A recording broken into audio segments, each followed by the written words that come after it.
Tight competition വരുന്ന ഈ ഒരു സാഹചര്യത്തിൽ പല രീതിയിലുള്ള ത്രെഡ്സും കാര്യങ്ങളൊക്കെ എന്ത് ചെയ്യുന്നുണ്ട്, നല്ല രീതിയിൽ വരുന്നുണ്ട്. കാരണം കുറച്ച് ബ്ലാക്ക് മെയിൽസും കാര്യങ്ങളും എല്ലാം വരുന്നുണ്ട്. പിന്നെ ഞാനത് ഇഗ്നോർ ചെയ്ത് വിടുകയാണ്. ഇതിൻ്റെ അപ്പുറം വന്നാലും ഫേസ് ചെയ്യാൻ റെഡി ആയിട്ട് തന്നെയാണ് ഞാൻ നിൽക്കുന്നത്. 35 വയസ്സ് വരെയും എനിക്ക് എഗൻസ്റ്റ് ആയിട്ടുള്ള ഒരു പോലീസ് കേസോ അല്ലെങ്കിൽ ഈ പറഞ്ഞ കണക്ക് എഫ്ഐആറോ കാര്യങ്ങളൊന്നും എൻ്റെ പേരിലില്ല. ഓക്കെ, ക്ലീൻ ആണ്. കാരണം ഞാൻ ഈ തൂക്കിക്കൊല്ലുന്ന കാര്യങ്ങൾ എന്തെങ്കിലും ചെയ്തിട്ടുണ്ടെങ്കിൽ തൂക്കിക്കൊന്നോട്ടെ, അത്രയല്ലേ ഉള്ളൂ. പ്രശ്നങ്ങൾ സോൾവ് ചെയ്യാനാണെങ്കിൽ ഇറ്റ്സ് ലൈക്ക് ഒരു 8 ദിവസം കൂടെ ഉള്ളൂ അല്ലേ, കലാശം കൊട്ട് കഴിയാനായിട്ട്. അത് കഴിഞ്ഞിട്ട് നമുക്ക് സോൾവ് ചെയ്യാനല്ലേ ഉള്ളൂ. എന്തുകൊണ്ട് ഈ ഒരു സമയത്ത് ഈ ഒരു പൊളിറ്റിക്സ് ഇത്രയും, ഈ ഒരു നമ്മുടെ മണ്ഡലത്തിൽ ഇത്രയും ഒരു നല്ല രീതിയിൽ ഹൈപ്പ് കിട്ടുന്ന ഒരു സാഹചര്യത്തിൽ എന്തുകൊണ്ട് ഈ കൈൻഡ് ഓഫ് ഇഷ്യൂസ് വരുന്നു എന്ന് പറഞ്ഞു കഴിഞ്ഞാൽ അത് തികച്ചും മനഃപൂർവ്വം തന്നെയാണ്. ഈ പറഞ്ഞവർക്ക് അനാവശ്യമായിട്ട് പ്രശ്നങ്ങൾ ഉണ്ടാക്കുക, ദ്രോഹിക്കുക, അങ്ങനെയുള്ള ഇന്റൻഷനുള്ള കുറച്ച് പേരുണ്ട്. അപ്പം ലെറ്റ്സ് സീ, നോക്കാം. ഇപ്പം അവരവരുടെ ഭാഗം പറയുമ്പോഴത്തേക്ക് ഞാൻ എൻ്റെ ഭാഗം പറയണമല്ലോ. വളരെ ചുരുങ്ങിയ ദിവസങ്ങൾ മാത്രമേ ഉള്ളൂ പ്രചരണത്തിനായിട്ടുള്ളൂ. എങ്ങനെ പോകുന്നു കുട്ടറയിലെ പ്രചരണ പ്രവർത്തി? എന്താ പറയുക, ഇനിയൊരു 8 ദിവസം കൂടെ നമ്മുടെ കലാശക്കൊട്ടിനുള്ളൂ. അപ്പം മാക്സിമം എഫേർട്ട് ഇടുന്നുണ്ട്. കാരണം ഉറക്കം പോലും ഇല്ല, ഇങ്ങനെ ഉറക്കമില്ല. മാക്സിമം എല്ലാവരിലേക്കും എത്തുക എന്നുള്ളതാണ് ഞാനിപ്പോൾ നോക്കുന്നത്. കാരണം എനിക്ക് ആകെ കിട്ടിയത് 15 ദിവസം മാത്രമാണ്. അപ്പോൾ ആ 15 ദിവസത്തിൽ എല്ലാവരിലേക്കും എത്തുക എന്ന് പറയുന്നത് ഈസി ആയിട്ടുള്ള കാര്യമല്ല. കാരണം 226 ബൂത്തുണ്ട് നമ്മുടെ കുണ്ടറ മണ്ഡലത്തിൽ. അപ്പോൾ അതിൽ ഓരോ മണ്ഡലത്തിലും ഓൾമോസ്റ്റ് ഒരു 160 to 350 അടുപ്പിച്ച് വീടുകളുണ്ട്. അപ്പോൾ എല്ലാം കൂടെ നോക്കിയാൽ തന്നെ ഒരു 10-25,000 വീട് അടുപ്പിച്ച് എന്തുണ്ട്. അപ്പം എല്ലാവരിലേക്കും എത്താമെന്ന് പറയുന്നത് ഈസി ആയിട്ടുള്ള കാര്യമല്ല. എന്നാലും മാക്സിമം പോവുക എന്നുള്ളത് തന്നെയാണ് നോക്കുന്നത്. പിന്നെ അതിനോടൊപ്പം ഇപ്പോൾ ഈ ഒരു ടൈറ്റ് കോമ്പറ്റീഷൻ വരുന്ന ഈ ഒരു സാഹചര്യത്തിൽ പല രീതിയിലുള്ള ത്രെഡ്സും കാര്യങ്ങളൊക്കെ എന്ത് ചെയ്യുന്നുണ്ട്, നല്ല രീതിയിൽ വരുന്നുണ്ട്. കാരണം കുറച്ച് ബ്ലാക്ക് മെയിൽസും കാര്യങ്ങളും എല്ലാം വരുന്നുണ്ട്. പിന്നെ ഞാനത് ഇഗ്നോർ ചെയ്ത് വിടുകയാണ്. ഇപ്പം ഞാൻ പറഞ്ഞ ഇപ്പം ഞാൻ പറയട്ടെ, ഇലക്ഷൻ ടൈമിലാണ് ഈ പറഞ്ഞ കാര്യങ്ങൾ വരുന്നത്. ഓക്കെ, ഇപ്പം ഇലക്ഷൻ ടൈമിൽ ഈ ഒരു കാര്യം വരുമ്പോൾ സ്വാഭാവികമായിട്ടും എല്ലാവർക്കും മനസ്സിലാക്കാവുന്നതേ ഉള്ളൂ എന്തുകൊണ്ടാണ് അത്. കാരണം നമ്മൾ ജയിക്കാൻ പാടില്ല, നമ്മൾ തോക്കണം. കാരണം ത്രികോണ മത്സരത്തിലേക്ക് ഇപ്പം എത്തിയിരിക്കുക. അപ്പം ഈ ഒരു കാര്യത്തിൽ ഓബ്വിയസ്ലി മറ്റുള്ള പാർട്ടിയുടെ ഇൻവോൾവ്മെൻറ്റ് പല രീതിയിലുണ്ട്. അതിൽ ഈ കോൾ ചെയ്യുന്ന ആൾക്കാരും ഒബ്വിയസ്ലി മറ്റു പാർട്ടിയിലുള്ള ആൾക്കാർ തന്നെയാണ്. അത് പർപ്പസ്ലി നമ്മുടെ ദ്രോഹിക്കുക എന്നുള്ള ഉദ്ദേശത്തിൽ തന്നെയാണ്. അല്ലാതെ ഈ പറഞ്ഞ കണക്ക് എന്താ പറയുക, പ്രശ്നങ്ങൾ സോൾവ് ചെയ്യാനോ അല്ലെങ്കിൽ ഈ പറഞ്ഞ കണക്ക് അങ്ങനത്തെ ഒരു കാര്യത്തിനൊന്നും അല്ല ഇവർ ഇത് ചെയ്യുന്നത്. അപ്പം മാക്സിമം എന്ത് വന്നാലും ഫേസ് ചെയ്യാന്നുള്ളതേ ഉള്ളൂ. നമ്മുടെ ഭാഗത്ത് ന്യായം ഉണ്ടെങ്കിൽ അത് നമുക്കിപ്പം ഞാൻ പറയട്ടെ, നമുക്ക് എന്തെങ്കിലും ഒരു കാര്യം ഉണ്ടെങ്കിൽ നമ്മുടെ ഭാഗത്ത് ജെന്യൂൻ ആണെന്നുണ്ടെങ്കിൽ നമ്മൾ എന്ത് കാര്യമാണെങ്കിലും അത് ലീഗലിയാണ് നമ്മൾ എന്ത് ചെയ്യുന്നത്. മനസ്സിലായി? ലീഗലി ചെയ്യുക. ലീഗലി നമുക്ക് നോക്കുമ്പോൾ എന്ത് ചെയ്യാൻ പറ്റും, നമ്മുടെ ഭാഗത്ത് ന്യായം ഉണ്ടെങ്കിൽ നമുക്ക് നീതി കിട്ടും. ഒബ്വിയസ് ആണ്. ഞാനാണെങ്കിൽ അങ്ങനെയാണ്.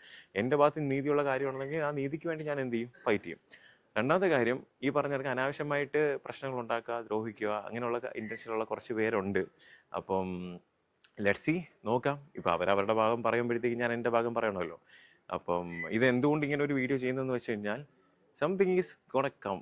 ഓക്കെ, സോ ഒരു സംഭവം വരാൻ പോകുന്നുണ്ട്. ഒബ്വിയസ്ലി എൻ്റെ ഭാഗത്തും കാര്യങ്ങളുണ്ടല്ലോ. അതുമാത്രമല്ല, എൻ്റെ അഡ്വക്കേറ്റ് എന്ന് പറയുന്ന അഡ്വക്കേറ്റ് അരുൺ കൃഷ്ണനാണ്, സുപ്രീം കോർട്ടിലെ വക്കീലാണ്. സോ ഒബ്വിയസ്ലി പുള്ളിക്കാൻ്റെ അടുത്ത് എല്ലാ ഡീറ്റെയിൽസും കാര്യങ്ങളെല്ലാം കൊടുത്തിട്ടുണ്ട്. അപ്പം ഈ ഒരു ഹെയ്റ്റ് ക്യാമ്പയിനും ഈ പറഞ്ഞ നെഗറ്റീവായിട്ടുള്ള ഒരു ഇമ്പാക്റ്റ് ഉണ്ടാക്കുക എന്നുള്ളതും പ്രശ്നങ്ങൾ സോൾവ് ചെയ്യാനാണെങ്കിൽ ഇറ്റ്സ് ലൈക്ക് ഒരു 8 ദിവസം കൂടെ ഉള്ളൂ അല്ലേ, കലാശം കൊട്ട് കഴിയാനായിട്ട്. അത് കഴിഞ്ഞിട്ട് നമുക്ക് സോൾവ് ചെയ്യാനല്ലേ ഉള്ളൂ. എന്തുകൊണ്ട് ഈ ഒരു സമയത്ത് ഈ ഒരു പൊളിറ്റിക്സ് ഇത്രയും, ഈ ഒരു നമ്മുടെ മണ്ഡലത്തിൽ ഇത്രയും ഒരു നല്ല രീതിയിൽ ഹൈപ്പ് കിട്ടുന്ന ഒരു സാഹചര്യത്തിൽ എന്തുകൊണ്ട് ഈ കൈൻഡ് ഓഫ് ഇഷ്യൂസ് വരുന്നു എന്ന് പറഞ്ഞു കഴിഞ്ഞാൽ അത് തികച്ചും മനഃപൂർവ്വം തന്നെയാണ്. പർപ്പസ് ഇൻറ്റൻഷൻ എന്ന് പറയുന്നത് മോശമായിട്ടുള്ള രീതിയിൽ നമ്മുടെ ഈ ഒരു ഇലക്ഷൻ അഫക്റ്റ് ചെയ്യാൻ തന്നെയാണ്. അപ്പം ലെറ്റ്സ് സീ. കാരണം ഞാൻ എന്താണെങ്കിലും ലീഗലി ഫൈറ്റ് ചെയ്യാനായിട്ട് ഉദ്ദേശിക്കുന്നുള്ളൂ. പിന്നെ നമ്മുടെ ഭാഗത്ത് ഈ പറഞ്ഞ എനിക്ക് ജെന്യൂനിറ്റി ഉണ്ടെങ്കിൽ ഒരിക്കലും സോഷ്യൽ മീഡിയ വന്നു കഴിഞ്ഞാൽ എന്ന് പറഞ്ഞൊന്നും പറയാൻ നിൽക്കത്തില്ല. മനസ്സിലായില്ലേ? ജെന്യൂനായിട്ട് ലീഗലി തന്നെ ഫേസ് ചെയ്യാനാണ് ഞാൻ എൻ്റെ പ്ലാനെല്ലാം ചെയ്തിരിക്കുന്നത്. തൂക്കിക്കൊല്ലുന്ന കാര്യങ്ങൾ എന്തെങ്കിലും ചെയ്തിട്ടുണ്ടെങ്കിൽ തൂക്കിക്കൊന്നോട്ടെ, അത്രയല്ലേ ഉള്ളൂ. ഓക്കെ, അപ്പോൾ ലെറ്റ്സ് സീ. ഇതിപ്പം ഞാൻ ഈ ഒരു വീഡിയോ ചെയ്യുന്നത് ഇപ്പം ഇന്നെന്ന് പറയുന്നത് ഏത് ദിവസമായി? മാർച്ച് 30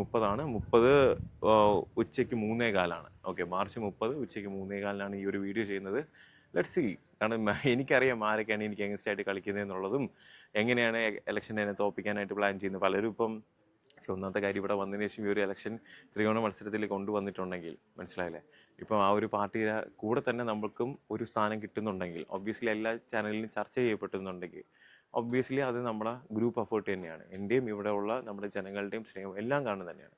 അപ്പം അത് നശിപ്പിക്കുക, അതിനുള്ളൊരു എന്താ പറയുക, തികച്ചും രാഷ്ട്രീയപരമായിട്ടുള്ള കാര്യം തന്നെയാണ് ഇതിലുള്ളത്. വ്യക്തിപരമായിട്ടുള്ള കാര്യങ്ങളാണെന്നുണ്ടെങ്കിൽ ഇങ്ങനെയല്ല ഡീൽ ചെയ്യുന്നത്. ഓക്കെ, സോ ഇത് നിങ്ങളുടെ അടുത്ത് എനിക്ക് പറയണമെന്നുണ്ടായിരുന്നു. Let's see. Thank you. അല്ല, അത് കോൺഫിഡൻഷ്യൽ. അതെനിക്കിപ്പം തൽക്കാലം പബ്ലിക്കലി ഞാൻ പറയുന്നില്ല. അത് വന്നു കഴിഞ്ഞാൽ ഒബ്വിയസ്ലി എനിക്ക് ലീഗലി മൂവ് ചെയ്യാൻ പറ്റും. കാരണം ആ പറയുന്ന കാര്യങ്ങളെല്ലാം എടുത്തു വെക്കാനായിട്ട് പറഞ്ഞിട്ടുണ്ട്. മനസ്സിലായി? ഏതൊക്കെ രീതിയിൽ കാര്യങ്ങൾ അവരെന്നെ സോഷ്യൽ മീഡിയയിൽ ഹറാസ് ചെയ്യാനും എന്നെ ഡീഗ്രേഡ് ചെയ്യാനും ഏതൊക്കെ രീതിയിൽ വ്യക്തിഹത്യ ചെയ്യാനും ഏതൊക്കെ രീതിയിൽ അലിഗേഷൻസ് കൊണ്ടുവരുന്നു, ഈ രീതിയിലെല്ലാം എല്ലാ ഡോക്യുമെൻറ്റ്സും എല്ലാ സാധനങ്ങളും കറക്റ്റായിട്ട് ഡോക്യുമെൻറ്റേഷൻ ചെയ്ത് അത് സുപ്രീം കോടതിയിലെ വക്കീലായിട്ടുള്ള അഡ്വക്കേറ്റ് അരുൺ കൃഷ്ണനിൽ കൊടുക്കാനായിട്ടാണ് പ്ലാൻ ചെയ്യുന്നത്. ഓക്കെ, റോബിനെ പേടിക്കുന്നു എന്ന് റോബിന് എന്നൊരു ഒബ്വിയസ്ലി. അല്ലെങ്കിൽ പിന്നെ ഇതിപ്പോൾ ചെയ്യേണ്ട കാര്യമില്ലല്ലോ. മനസ്സിലായില്ലേ? അല്ലെങ്കിൽ ഇപ്പോൾ ഞാൻ പറയട്ടെ, ഇലക്ഷൻ ഇങ്ങനെ അടുത്തിരിക്കുന്ന സമയത്ത് ഇപ്പോൾ ഈ ഇലക്ഷൻ ഇപ്പോൾ ഞാൻ പറയാം, എൻ്റെ പേരിലത്തെ ഒരു കാര്യം വരുന്നുണ്ടെങ്കിൽ there is something fishy, right? എന്തോ ഒരു കാര്യമില്ലേ, അല്ലേ? ഞാൻ ചോദിക്കുകയാണ്, 35 വയസ്സ് വരെയും എനിക്ക് എഗൻസ്റ്റ് ആയിട്ടുള്ള ഒരു പോലീസ് കേസോ അല്ലെങ്കിൽ ഈ പറഞ്ഞ കണക്ക് എഫ്ഐആറോ കാര്യങ്ങളൊന്നും എൻ്റെ പേരിലില്ല. ഓക്കെ, ക്ലീൻ ആണ്. ഒന്ന്, കാരണം ഞാൻ ഈ നോമിനേഷൻ കൊടുത്തപ്പം അവരെ എല്ലാം ക്രോസ് വെരിഫിക്കേഷൻ ചെയ്തിട്ടാണ് ഈ പറഞ്ഞ കളക്ടർ എന്ത് ചെയ്യുന്നത്, അത് നമുക്ക് കാൻഡിഡേറ്റ് ലിസ്റ്റ് എന്ത് ചെയ്യുന്നത്, സാങ്ഷൻ ചെയ്യുന്നത്. അങ്ങനെ എന്തെങ്കിലും കേസുകളുണ്ടെങ്കിൽ നമ്മൾ എന്തിനാ ഹാജരാണ്, അല്ലെങ്കിൽ നമ്മുടെ നോമിനേഷൻ ക്യാൻസൽ ആയി പോകും. അപ്പോൾ അങ്ങനെയുള്ള സാഹചര്യത്തിൽ എൻ്റെ വക്കീൽ കൊടുത്ത സമയത്ത് ഈ വക്കീലിന് ഈസി ആയിരുന്നു, ഒരു കേസോ കാര്യങ്ങളൊന്നും ഇല്ലായിരുന്നു. അങ്ങനെയുള്ള ഈ സാഹചര്യത്തിൽ ഈ ഒരു ഇലക്ഷൻ്റെ ടൈം തന്നെ പകുതി ഇങ്ങനെ ഒരു കറക്റ്റ് ഒരു പീക്ക് പോയിന്റ് എടുത്തുന്ന ടൈമിൽ ഇതേപോലത്തെ അലിഗേഷൻസോ അല്ലെങ്കിൽ എന്തെങ്കിലും ഒരു കാര്യം വരുന്നുണ്ടെങ്കിൽ പ്ലാൻഡ് അല്ലെന്ന് ഇപ്പോൾ നിങ്ങൾക്ക് പറയാൻ പറ്റുമോ? പ്ലാൻഡ് അല്ലായിരുന്നെങ്കിൽ ഇതൊക്കെ നേരത്തെ വരണ്ടേ? ഇപ്പൊ റോബിനെ ഭീഷണിപ്പെടുത്തിയെന്ന് നേരത്തെ പറഞ്ഞല്ലോ. അപ്പൊ ആ കാര്യങ്ങൾ പറയുമ്പോൾ റോബിൻ അങ്ങനെ ഒരു പേടിക്കുന്ന ഒരാളല്ല എന്നുള്ളത് എല്ലാവർക്കും കൃത്യമായി അറിയാവുന്നതാണ്. പിന്നെ എന്തുകൊണ്ടായിരിക്കും ഭീഷണിപ്പെടുത്തുന്നത്? ഈ ഭീഷണിയിൽ റോബിൻ പേടിച്ചോ? ഇല്ല, പേടിച്ചില്ല. അതുകൊണ്ടല്ലേ ഞാൻ ഇപ്പോൾ ധൈര്യമായിട്ട് ഒന്ന് പറഞ്ഞത്. അല്ലേ, ഇപ്പം ഞാൻ പേടിച്ചിട്ടുണ്ടെങ്കിൽ ഞാൻ മിണ്ടാതിരിക്കത്തല്ലേ ഉള്ളൂ.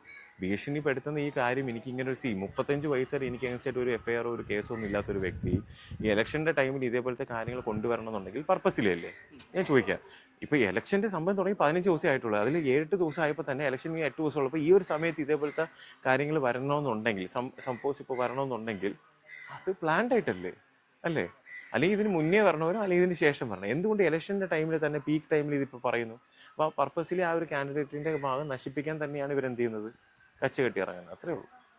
ഇത്തരം കാര്യങ്ങൾ രാഷ്ട്രീയമായി കാണുന്നതിനെ പറ്റി എന്താണ് റോബിന്റെ ഒരു അഭിപ്രായം? ഏതാണ്? റോബിൻ ആയിരുന്നെങ്കിൽ ഒരു റോബിന്റെ എതിർ സ്ഥാനാർത്ഥിക്ക് ഇങ്ങനെ ഒരു കാര്യമാണ് ഇങ്ങനെ റോബിൻ ചെയ്യുമായിരുന്നു, ഇങ്ങനെ ഇതിനെല്ലാവരും പൊളിറ്റിക്കലി ആണല്ലോ ഇപ്പൊ റോബിനെതിരെ. ഇല്ല, ഞാൻ ഒരിക്കലും അങ്ങനെ ചെയ്യാൻ നിൽക്കത്തില്ല. പിന്നെ നമുക്ക് എല്ലാവർക്കും മനുഷ്യത്വം എന്ന് പറഞ്ഞൊരു കാര്യമുണ്ട്, മനസ്സിലായില്ലേ? ഒരാൾ കഷ്ടപ്പെട്ട് വരുമ്പോഴത്തേക്ക് അയാളെ ഏതെങ്കിലും രീതിയിൽ വലിച്ച് താഴെ ഇടുക, അല്ലെങ്കിൽ ഒരു കാര്യമില്ലെങ്കിൽ അയാളെ എങ്ങനെയെങ്കിലും താക്കുക, അങ്ങനെയൊക്കെ ചിന്തിക്കുന്ന ആൾക്കാർക്ക് ഒരിക്കലും ജീവിതത്തിൽ എവിടെയും എത്താനും പോകുന്നില്ല, നന്നാവാനും പോകുന്നില്ല. മനസ്സിലായില്ലേ? അപ്പോൾ എന്ത് കാര്യമുണ്ടെങ്കിലും അത് അവരുടെ ഇൻറ്റൻഷനാണ് പ്രധാനം. ഇൻറ്റൻഷൻ കറക്റ്റ് ആണെന്നുണ്ടെങ്കിൽ പ്രശ്നമില്ല. അപ്പോൾ ഇവിടെ ഇൻറ്റൻഷൻ കറക്റ്റ് അല്ല. ഇൻറ്റൻഷൻ എന്ന് പറഞ്ഞാൽ പർപ്പസിലി നശിപ്പിക്കുക എന്നുള്ള ഇൻറ്റൻഷനോട് തന്നെയാണ് എന്ത് ചെയ്തിരിക്കുന്നത്, ഇവ കാര്യങ്ങൾ ചെയ്യുന്നത്. പ്രതീക്ഷ തന്നെയായിരുന്നു കുണ്ട്രയിലേക്ക് എത്തിയത്. ഒബ്വിയസ്ലി. പിന്നെ ഇതൊക്കെ നമ്മൾ ഓരോ കാര്യങ്ങൾ പ്രവർത്തിക്കുമ്പം ഒരുപാട് കാര്യം, ഇപ്പം ഞാൻ ബിഗ് ബോസിൽ തന്നെ നോക്കിയേ, ഞാൻ അത്യാവശ്യം കുഴപ്പമില്ലാത്ത രീതിയിൽ നന്നായി കളിച്ചുകൊണ്ടിരിക്കുന്ന സമയത്ത് എൻ്റെ ഭാഗത്തുനിന്ന് ഒരാൾ എൻ്റെ ശരീരത്തെ അനാവശ്യമായിട്ട് കൈവച്ച സമയത്ത്, എൻ്റെ ദേഹത്ത് തൊട്ട സമയത്ത് ഞാൻ റെസിസ്റ്റ് ചെയ്തതിനാണ് എന്നെ പുറത്താക്കിയത്. അതിനുശേഷം പല രീതിയിലുള്ള പലരും അവിടെ ഫിസിക്കൽ അസോൾട്ടും കാര്യങ്ങളെല്ലാം ചെയ്തിട്ട് പോലും പലരും എന്ത് ചെയ്തിട്ടില്ല.